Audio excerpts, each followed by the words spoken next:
Hey, this is Sabrina Monarch bringing you the astrology forecast for March 3rd to March 9th, 2021. And I'm so excited to be back on video. I shared the forecast last week in written version, and you can pretty much rely on that every single week. And I do also aim to bring these forecasts to video to YouTube every single week. So we come down this week from a full moon in Virgo, and Pisces season continues to offer up magic and an expanded sense of the cosmos, especially this week with Mercury and Jupiter in Aquarius linking up and forming a conjunction, which brings together the logical faculty, Mercury, with the intuitive faculty, Jupiter. So it's like the left and the right brain are coming together. Experientially, this can feel like having epiphanies and life-affirming ideas. If Jupiter is like a hot air balloon, which is an image used for it sometimes, however, and Mercury is the pen or the sword, it's also possible that we may have to consider the ways that we have a habit or a tendency to poke holes in things. We might consider the ways that we use logic to tear down expansive ideas to pop the balloon with that mercurial sword. And whether this is truly keeping us down to earth in a practical way, or if we could grant ourselves more liberty in thinking big and believing in the visions that we hold close to heart. Having a reality check is one thing, and working against ourselves with our minds is another. And one way to potentially tell the difference is if there's a part of your life where you feel like you are consistently working against yourself, such as if you have negative thoughts or you don't believe things are going to work out, or you just really doubt yourself in a certain way, that we doubt ourselves often, I think, from a place of feeling like we're doing that to be secure, like making sure that we don't fuck up, we don't, almost at like a genetic level of just like not belonging is so devastating. This sense of, well, I can't mess up, I can't do wrong. It's kind of like a neurotic pattern. And there's definitely places in life where we want to overcome the inertia of that negative thinking or that negative programming to follow our dharma, follow our heart's desire, do the thing that we're here to do. And we need to have some positive thoughts, some faith in ourselves, some faith in the process to allow that to actually unfold. And it's one thing to have the faith. It's another thing to also have the thought forms and the logical structures that go along with that. So I probably talk about mindset every week, but mindset is really important to me because we're thinking thoughts all day, every day. And are these thoughts things that we have consciously allied ourselves with? I don't worry too much about the thoughts that go through my mind that, are just there. Like we generate thoughts without, like we can't not think. We're always thinking, right? But I do choose which thoughts I invest in, which thoughts I think on purpose, and which thoughts I choose to believe. And I think that that's really important for a moment like this with Mercury and Jupiter coming together. Personally, as someone who believes that the word is magic, I cannot understate the importance of resourcing ourselves and those around us with higher thought forms that create a felt sense of expansion, possibility, empowerment, awe, and peace. Mars also enters Gemini this week after Mars' stay in Taurus. This is another indicator this week for lively thinking, energized thinking. We have Mars in a Mercury-ruled sign, or the way that a lively thought could create vitality in us. The reality is as well that thoughts are like maps that engender particular experiences. If I walk into a social situation, for example, with socially anxious kinds of thoughts, I'm going to have a different experience than if I walk into that very same social situation believing that I'm fascinating, alluring, and that I'm about to have some wonderful conversations and make new friends. Those are just thought forms, right? But they're going to create a different mood and a different actual lived reality. Once we learn that thoughts and words are magical and that they literally create experiences, they are administered like a vitamin every day or administered like a poison every day, whatever you choose. Once we learn that thoughts and words are magical and that they literally create experiences, we become responsible for noticing how we participate in the creation of our reality. What assumptions, thoughts, energetics did we bring into the scenario? This week, with Pisces planets squaring the lunar nodes in Gemini and Sagittarius, which, if you want to know more about what the lunar nodes are and what it's like when they're squared, I have a video series on this channel about the squared nodes, and I do have a video about Gemini and Sagittarius nodes squared. Keep in mind, I'm talking about the individual natal chart, and this week I'm talking about it for the collective. So if you watch the video, it's going to be talking about people, whereas this week I'm talking about it as a general mood or kind of ambiance. But with Pisces planets squaring this lunar nodal axis, there may be opportunities this week to notice how our ideas, words, and perspectives are metaphorically attuning and adjusting the sails on our ship, steering this ship that is our life, right, in according directions based on how we've calibrated the sails with our thoughts and perspectives. We would be wise to notice how we participate in that process, as opposed to simply believing the apparent direction of the ship at face value, without doing that kind of audit or inventory of like, well, what did I think? What's my perspective? What are my beliefs that led me to this point? Always, when it comes to all things mystical, affirmations and speaking to the universe are helpful. I highly suggest doing so. A simple intention for alignment with the highest good, to be connected with the people we need to meet, to experience ease and grace, are all spells and prayers that are efficacious. Perhaps you have your favorites. I pray to the angels and guides for support frequently, and I also create inner images or meditations that I focus on that I would like to become real. So it can become very personal, very nuanced. And I think we really learn about how to do manifestation and how to do visualization in the process of doing it. So there's many different kinds of teachings you can pick up on, but when it comes to just experientially, what's a thought form that creates a sense of good feeling in your body, and a thought form that is really open-ended and expansive enough that you can, and particular enough and related enough to your current experience that you can believe it, not just coming up with some big statement that's just like way out of range, but something that's an adjustment to where you currently are, that opens up more doors and opens up more opportunities. If you like to do mirror work, like look in the mirror and say kind and loving things to yourself, that would be a place as well that can often be related to our thought forms around our physical appearance and who we believe ourselves to be, who we feel that we are. Anyway, before I get into this week's transits in more detail, I want to share a few announcements. One is that you can go and follow me on Instagram at Sabrina Monarch. I have a mailing list, which is the best way to stay in touch with me.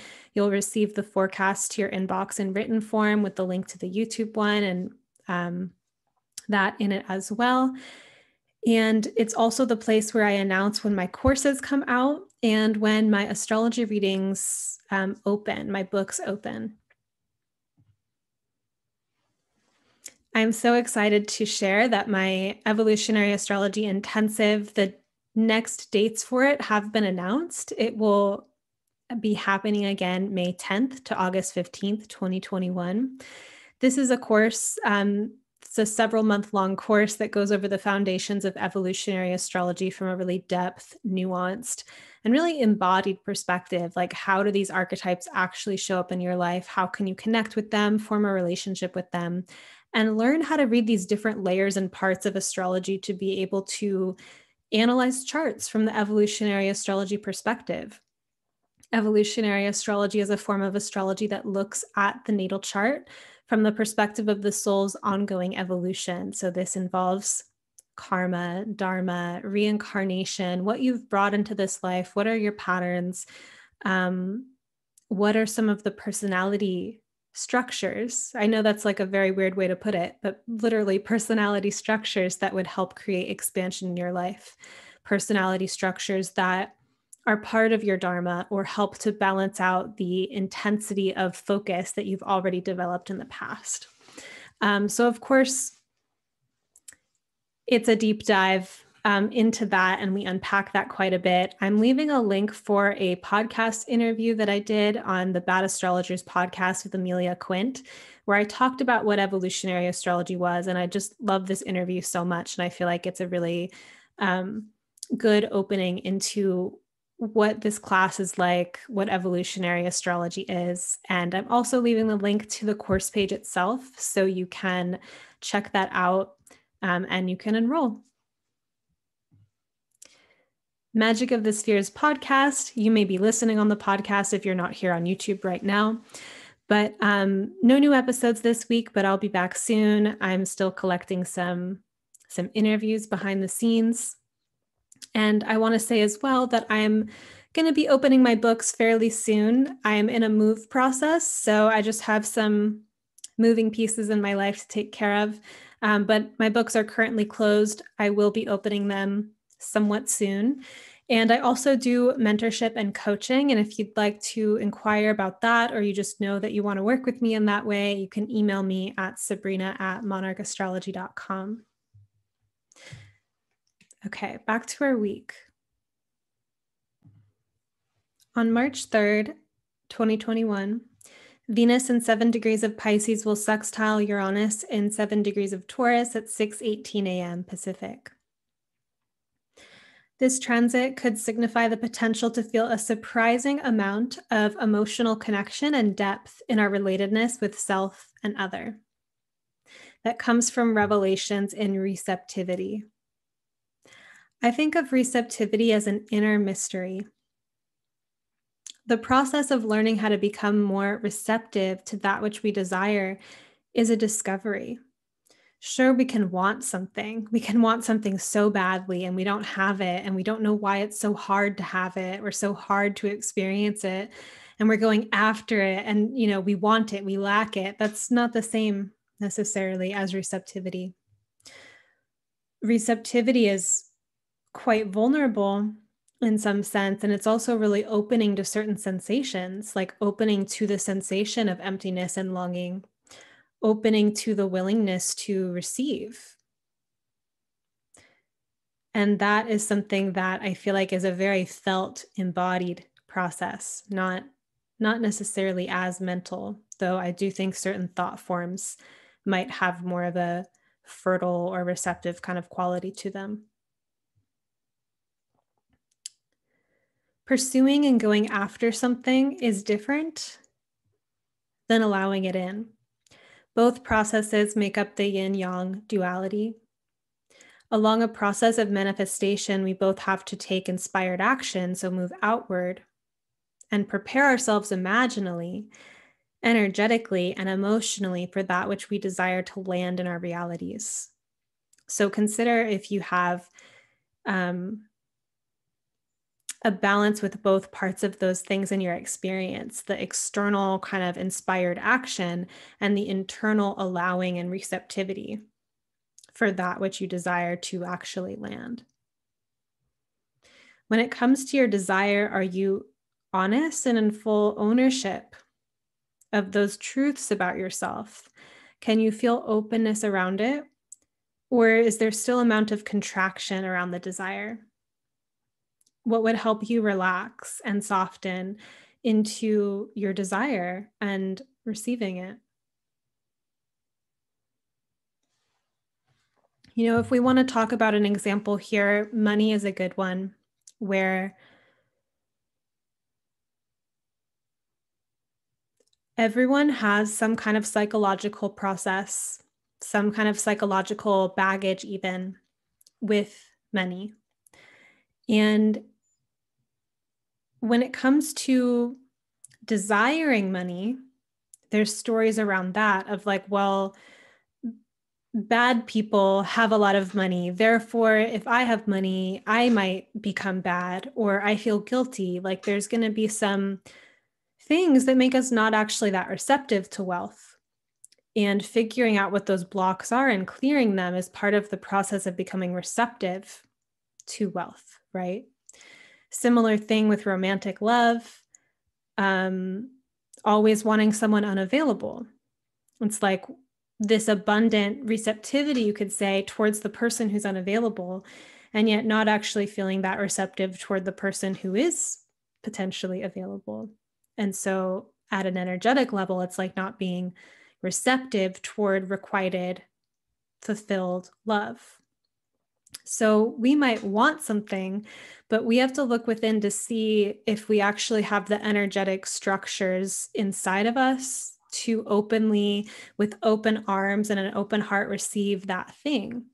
And so that process is like an inner inventory. It can be vulnerable, right? And it's also moving through some of those knots and massaging them out psychically, emotionally.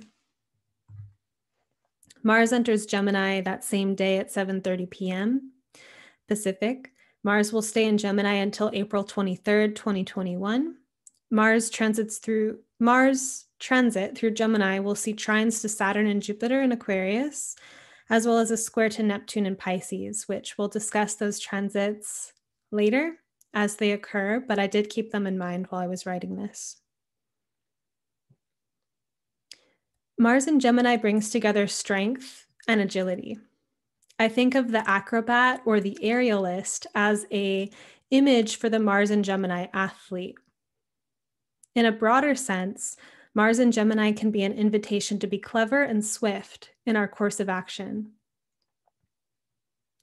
Gemini thinks quickly and is flexible enough to recognize immediate opportunities and to participate with them in that very moment of their arrival. During this transit, flexibility and agility when it comes to our own openness to go with the flow may relate directly to vitality and feeling energized. Let us consider, however, that going with the flow as an active rather than passive quality. Going with the flow need not mean sacrifice, not having needs or preferences, or not having desires or a direction. Just being a leaf in the wind. Going with the flow, unless that's your choice, unless you want to go out for a walk and just be drawn intuitively and to just wander, and you are open to having a leaf in the wind experience. But see how it's different when that's a choice than when one is just a leaf in the wind when they didn't exactly choose it. You know what I mean? So going with the flow doesn't mean not taking on challenging obstacles either. Here, going with the flow with Mars and Gemini could mean being agile enough to adjust to immediate fluctuations in circumstance and fluctuations in internal inspiration, so that we are having much more of a tactile, high contact experience of life. It's not a super linear trajectory of like, I'm just going to go straight to the thing, unless if that's there, because that's kind of Mars's MO, is just unobstructed freedom in a particular, one single tracted direction. Then if that's our agenda, we're going to get to this place, then the things that come up that are distracting or kind of throw us off balance, we work with them and then get back on track, right? But it can also mean there is a time when, if we're so insistent on getting to the place at the fastest, most efficient way, sometimes the lack of willingness to entertain some of the little side distractions actually inhibits us even more. Like sometimes the path deviates or there's a fork in the road because it's a magical detour, or because it's a shortcut, even, or because it's some part of the path. So I think Mars and Gemini can be a little bit shapeshifty and going to all these different places along the path. And that could feel like a diffusion of energy, like this isn't very efficient. Or it could be, hey, this is what the present moment is offering up, and I went with it. And so at the end of the day, if you look back on the adventures that you had, and like all these surprising, hidden detours came up, and I had these spontaneous, interesting experiences, and they totally were synchronistic and connected to my life path, right? Because there was an openness to participate with the flow of life, as opposed to being so single track minded that we shut out all of those opportunities. You may notice that you're playing this game when in a moment of the potential capacity to dig in your heels, you jump into a higher stream energy current of the current moment, making a choice that deviates from the preconceived plan, but is directly related to what is actually happening. In conversation, this manifests literally as wit. There's someone who's witty. This attitude brings an intense liveliness into one's environment. Another place that I think this really can show up is like when traveling, and there's so much flux in a travel experience that being open to spontaneous adventures or deviations in the path might be part of what creates a flow experience while traveling, instead of trying to carry forward a preconceived agenda. This could also be very highly relational, like being open to what conversation is happening in the room or what energetics are in the room, as opposed to trying to like just stay on track. And so I think Gemini has this kind of alluring quickness of noticing the current opportunity and actually relating with it. March 4th, 2021, Mercury in 17 degrees of Aquarius will be conjunct Jupiter in 17 degrees of Aquarius at 7:27 p.m. Now that Mercury is direct, this is the final pass of the transit for this round. This conjunction formed January 11th, February 14th, and now again. All planets have cycles together, like the lunar cycle, which we have every 28 days. Due to Mercury retrograde, this transit marking the beginning of a synodic cycle between Mercury and Jupiter, so their cycle together, was elongated in time over the last couple of months. So Jupiter and Mercury have been dancing together, and this will be the third time and the end of the beginning of their union. So we've gotten to experience this really cool transit now for the third time. Jupiter and Mercury have opposing or complementary functions, where Mercury articulates the differences between things, defines, differentiates, and can point to holes in arguments and be quite logical. Jupiter looks for the bigger picture context and seeks to include and incorporate information. So Mercury might be a little bit more of the debate character, and Jupiter is a little bit more of the Unitarian sermon where like everything is included. Or I could think of it too as like Jupiter can be very joyful, kind of like uplifting, like let's create a positive energy together conversation. Mercury can be at a lower level, just like kind of like complaining and observations and kind of like annoying stuff. It could also be like witty banter, or having like I think, Jupiter can relate, of course, to talking about bigger ideas. So debate that happens in Mercury is also kind of like a philosophical thing with Jupiter. But when I think about Mercury and Jupiter as a difference, like in a conversation style kind of way, I think of Jupiter as like, let's get together and like create an uplifting energy. Let's celebrate, as opposed to commenting on, gossip or whatever, which is not necessarily all that Mercury is, but I think like a lower expression. Mercury relates to the left brain and to deductive reasoning, and Jupiter relates to the right brain and our intuitive faculty.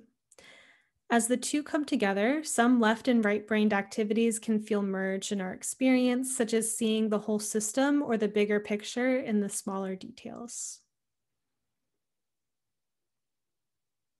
As we actively engage in life-enhancing practices and studies, like the pursuit of insight, personal development, the study of a symbolic system like astrology, research, etc., anything that's about expanding our sense of the world. There are many moments of revelry, discovery, and lightening happening at the moment. This moment with Jupiter and Mercury lined up in Aquarius, this electric sign. There's an excitement for all the new possibilities available to us at this new juncture. There can be, you can tap into it. When we experience an upgrade in our perspective, the world is new again. Faith, or lack thereof, is often part of the conversation when we are considering our doubts and our anxieties. We can think of all the reasons why something won't work out for us, which is essentially poking holes in our faith. It is possible to utilize the mind and our logical faculties to build up our realities in a life-enhancing way, which means we take an honest look at the consequences of our thoughts. So what's the bigger picture when I think this kind of thought day in and day out? What does that actually turn into? And just kind of like a non-linear way of approaching this. Sometimes when if I want to access like a liberating trajectory, I want to enjoy my life, I want to be on my purpose track or whatever it is, I can imagine myself in the future, imagine the desired feeling, and then build the steps to get there afterward. Even with like problem solving, simply imagine that the problem is solved, imagine how it feels like, and then download the steps to get there. That's going to the bigger picture first. And I think that there's a certain sensitivity around that due to the conversation around spiritual bypassing, and a certain reticence if people don't practice that Jupiter muscle, not wanting to kind of go into lofty spaces, not wanting to entertain that kind of fantasy material. So thinking about like what it means to get into a heightened state of consciousness, a heightened state of peace, a meditative state, a visionary state, to really contact that, and then to work backwards from there of like, how can I integrate this now logically, methodically into my life? And that's a lot different than being mired in small thinking or in the problem itself and trying to imagine a way out of the problem using the problem's paradigm. It's like you actually jump other realms and go to a higher place where you're more resourced, and then the work of weaving that and integrating that back here. I think that's kind of like a Jupiterian way to work with logic, that it serves some kind of bigger picture. This last week, I was brought to consider a comparison across different areas of my life where I assume and expect success versus where I imagine things will go wrong. Why does one area of my life have my full confidence and another have so much doubt? I realized that both of these arenas of my life were infused with my participation. And obviously, my place of confidence was yielding much greater and more obvious a harvest than my place of lack, perceived lack. I find it fruitful to discover a kind of logic and accompanying thought forms that create faith. At the same time that I visualize and choose faith energetically. Like you can always tune into an emotional frequency. If you want to feel more love or feel more heart opening, breathing into your heart space and thinking of the color green and thinking of love, like you can just go to an energy and find your way into it as an energetic.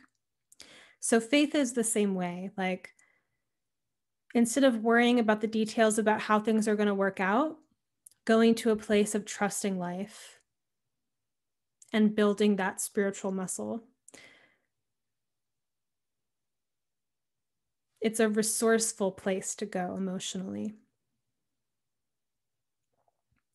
It could be important with this transit to really see the bigger picture of how all of our various thought forms add up. If we need to shift direction because our thought forms are damaging and not helpful, how can you find your way into higher thought forms? What ideas have a positive electric charge to you that make you feel excited, refreshed, and just, for me, I really do think of good thoughts or exciting thoughts as a literal form of currency, similar to wealth. Like, resourcing myself with good thoughts, with empowering thoughts, with beautiful thoughts, literally is like an energetic bank account. It creates a positive momentum and inertia in the psyche. And that it's like investing in a reality that you want to exist. And then because you are so much more frequently attuned to beautiful or higher thoughts, you see opportunities in life to manifest those things. And you see opportunities to engage reality from that higher perspective, as opposed to being mired in smaller thinking. So it's really similar to wealth.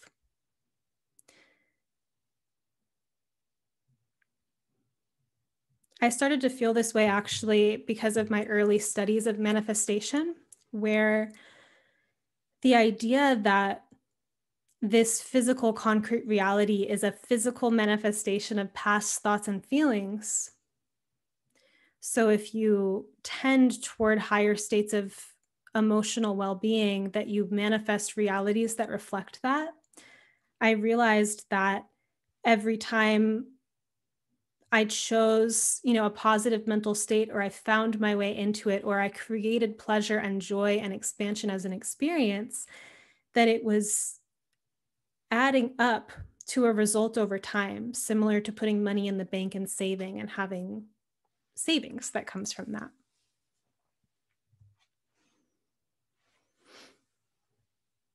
So people who choose higher thought forms consistently, and now not trying to talk about myself, I was writing about this in the abstract, though I definitely identify with the value of choosing higher thought forms. So excuse me, but people who choose higher thought forms are often alluring to others because they are uplifting, they see possibilities, and they are magnanimous. They are the wise ones and essentially the life of the party. Are there people in your life that represent this quality, and are the people you seek? Oh, what did I write? Are there people in your life that represent this quality? And are there people that you seek expansive advice from? Sorry, that's some typos. Notice as well that the more this quality is cultivated from within, the more we also create expansion in our lives and inspire that for others who would now seek our counsel.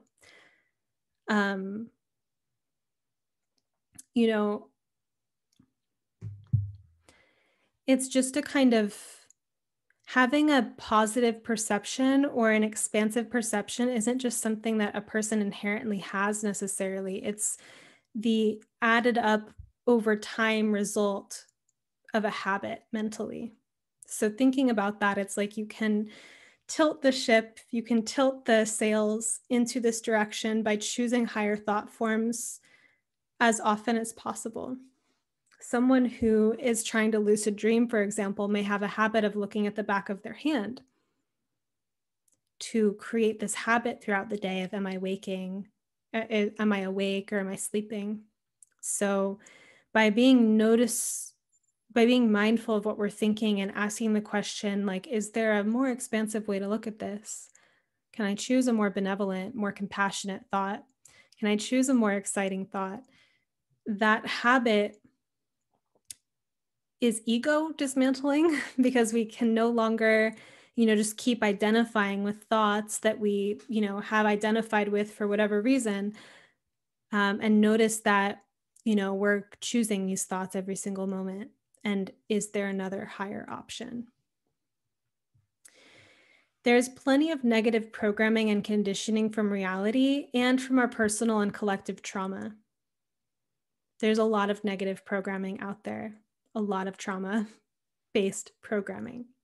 Finding liberating perspective is often an ongoing practice, like eating healthy or taking vitamins or something like that. It doesn't just happen once, it's a lifestyle. And this conjunction, this start of a cycle between Mercury and Jupiter, is such a great moment of momentum to have this intention to be on this path of aligning ourselves with liberating, freeing, energizing, vitalizing, empowering thoughts. And then on March 5th, 2021, the sun in 15 degrees of Pisces will square the lunar nodes. We have the south node in Sagittarius and the north node in Gemini. And this happens at the sun square to the nodes happens at 9:29 a.m. Pacific. We may be at a juncture where conversations that generate wisdom are of importance. Conversations that are uplifting, where new possibilities emerge, where a beautiful fire is kindled in the encounter. I was reminded and was shown images and memories as I was writing this of times in my life that I felt desperate for someone to talk to who would understand me. I felt like when I shared my experiences with others, when I was in the throes of some kind of disillusioning event, it would often fall flat, and people would give me advice or feedback that felt deadening to hear, like, you'll calm down when you're older, kind of thing. When the thing that I was going through at the moment was of like raging importance and was completely of the essence. It is possible, when not reflected meaningfully by others, to doubt oneself. And it is important to find people who share a language or a wavelength and can participate in co-creating meaning out of life and conversation. And not just someone who will collude with our story or someone who will collude with our sense of victimhood or disempowerment, but someone who can compassionately understand and offer a higher perspective. So those kinds of conversations where you just feel like you positively ascended somewhere from it, or that you went, you feel like you're on a mountaintop or something. And that can happen in good conversation. And I think that Gemini has this kind of rapport kind of quality to it, the ability to play, throw the ball back and forth, like, let's have a conversation. I can meet you, I can match you. And Sagittarius wants to expand, to create a larger perspective. I find that individuals who have their nodes in Gemini and Sagittarius squared natally are some of the most uplifting conversationalists, that as a very casual way of interacting with them, you can talk about anything mundane, but they'll have a bigger kind of picture vision of it, and they'll deliver that information in a way that feels really tactful and digestible. It's pretty magical. If you want to learn more about the Gemini Sagittarius nodes when they're squared, you can check out my YouTube playlists, and it's under the Squared Nodes series.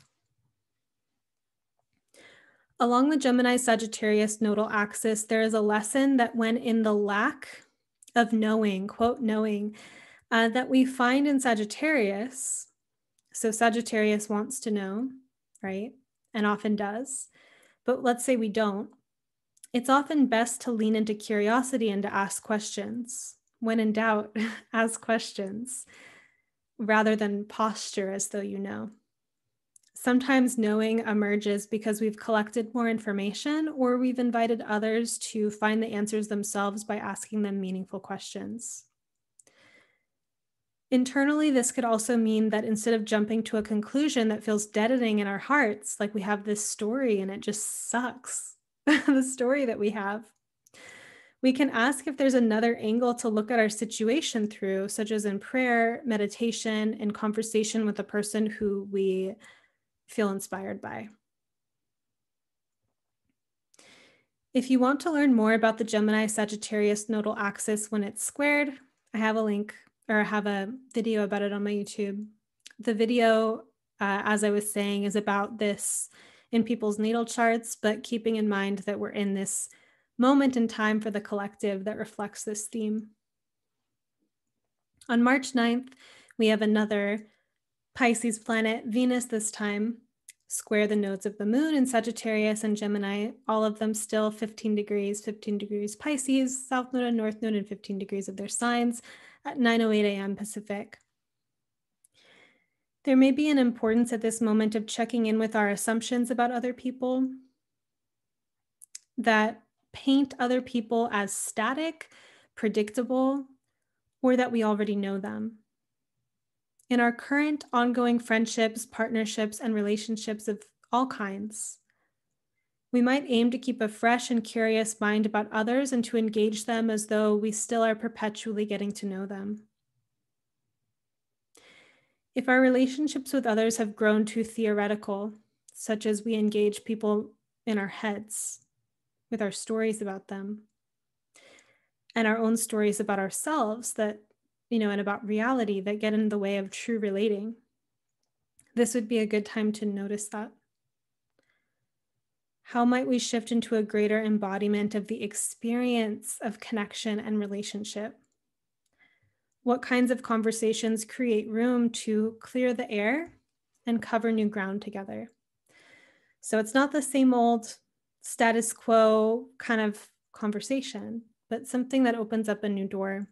And when I think of Venus squaring the nodes as a particular moment, it's like the energy of Venus is seeking greater integration into our circumstances and our personalities. So thinking about how much room we are really creating in our words, in our beliefs at this moment in time for the experience of union, connection, pleasure, and joy of the earthly things.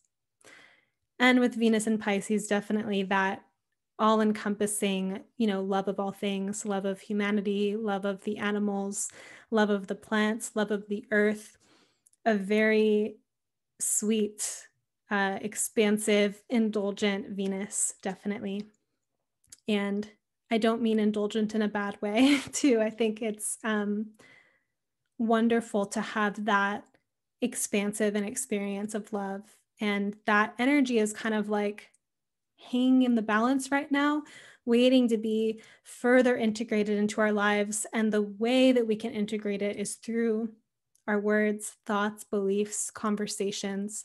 So something that I've learned from podcasting and from interviewing people is that in this moment of having a microphone between us and having this intention, like we're having a recorded conversation and it's, we want to kindle something together, that creative friction creates like these dynamically beautiful, rich conversations. And I think that sometimes conversation is maybe just seen as something that just happens, right? It just is in the room. It just is like happenstance. But having a little bit of an intention or a shared vision. So I've been thinking a lot about,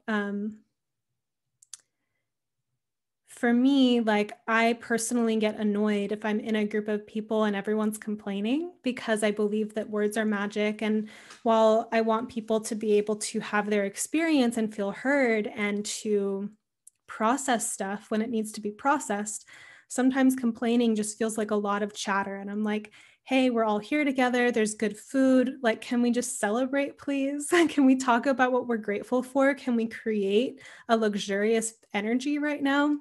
And that desire can seem quite annoying to someone, like, oh, you're judging me. Like, why can't I just be who I am? And so over time, that kind of preference of mine has maybe led me to be attracted to more Jupiterian kinds of people, or people who think positively, or people who are interested in living their best life and that kind of thing. And so I've been thinking about what are some of the more tactful, more invitational kind of ways to invite a group of people to be like, hey, I know shit's fucked up in the world or in our lives right now or whatever, but can we take a moment to create an exalted energy and create something beautiful, right? So still thinking on that one, but what I was thinking about in relationship with Venus square the nodes is how even though conversations are just happenstance and we don't normally plan conversations, except in the case, like I was saying about the podcast, where it's like, it's a time, we're going to do this, we have a topic, or we're going to just get together and see what emerges naturally.